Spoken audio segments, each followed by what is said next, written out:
Let's talk about algae today. One of the things that I've been seeing a lot on the internet over the last couple of weeks has been questions about how to remove or kill algae in pools. And this here is a 18-foot Coleman Power Steel above ground pool. And we're going to talk a little bit about how we manage to keep this pool free of algae and also ways to eliminate it if you do have an algae bloom in your pool. So first things first, in order to make sure that you have water that looks clean and clear like this, best way to do that is to have a high quality, powerful pump and filter system. Best way to get rid of algae is never to have it, right? So this particular pool comes with a cartridge filter, which is somewhat suitable, but requires a significant amount of maintenance to be on top of. So in this case, this pool owner converted to a sand pump with a chlorine generator, and this is actually a saltwater pool, but handling algae in pools doesn't matter if you're dealing with saltwater or freshwater systems. It's virtually the same. But again, having a high quality pump will allow you to better balance your water, which will allow you to, of course, keep algae at bay. So something to consider there. But for the fact of keeping this to how to eliminate algae, the two things that are important to know, there's only two ways to remove algae from your pool. The first way is to kill it and vacuum it out, and the second way is to filter it out. So let's handle those both one by one and see if we could provide some more information to help you keep your pool clean. So you come home from vacation or you wake up one day and you notice that your pool has some algae.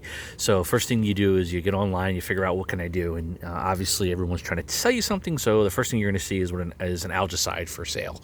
And most algicides are made from copper sulfate, which is a chemical that will quickly get to work on killing the free active algae in the pool, anything that's floating, and will also help with killing some of the algae that's suspended on the surface and the bottom of the pool and the sides of the pool as well.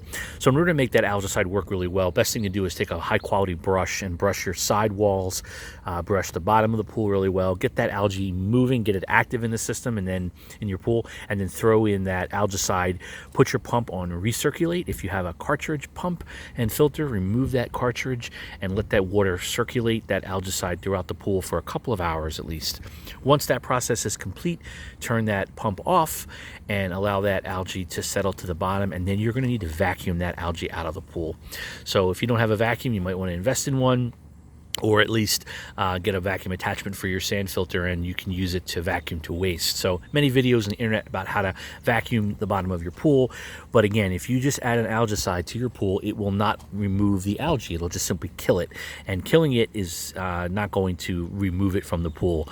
Even with a strong filter system, you are not going to be able to remove dead algae on the bottom of the pool unless you're constantly sweeping it over and over, getting that water moving and getting it through that filter system. So that's way one. The second way to kill algae in a pool is to run it through a high quality filter system. So again, if you have a sand pump filter and you have algae in your pool, get that algae moving by sweeping the side, sweeping the bottom, and turn that pump on, let it run for 24 hours straight. Making sure you're backwashing frequently. If you have a cartridge filter, you're taking that cartridge filter out of that pump and cleaning it every hour. Yes, whether or not it looks like it needs to be cleaned, it will need to be cleaned at least every hour to get rid of the basic the algae that you're not seeing with the human eye, but it's there. Once that cartridge filter becomes enveloped in algae, all it's doing is just sending more algae into your pool. So that needs to be cleaned, and it needs to be changed quite frequently. So again, best advice here is to keep your water balanced. Go to your pool store with a sample, or just buy some nice high quality pool sampling kit, sticks or the actual liquid kit, and keep your pH level balanced effectively and keep your alkalinity right where it needs to be. If you have a saltwater pool, even if you don't, but especially if you have a saltwater pool, chlorine stabilizer is a very important ingredient. This pool here has optimum water quality. It's perfectly balanced. It's been so since the day this pool owner put this pool up earlier this spring, and one of the reasons why is they use a perfect balance of stabilizer along with running the pump and chlorine generator for 8 hours per day.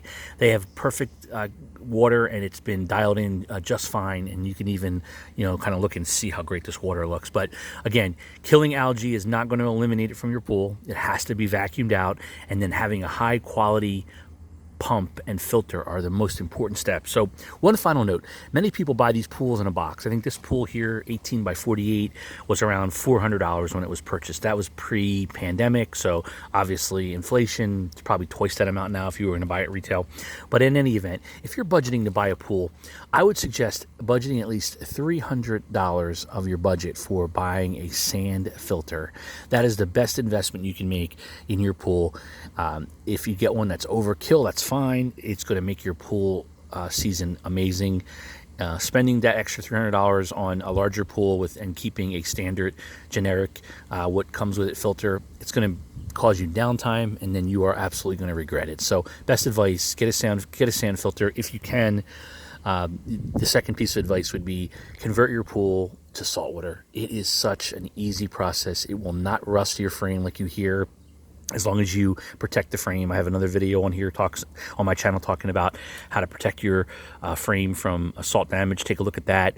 This pool is going on year 4, and there is not an ounce of rust on this pool, and it's optimum in terms of water conditions. So any questions, leave us a comment and we'll definitely answer them. Like and subscribe. Thank you for watching the video.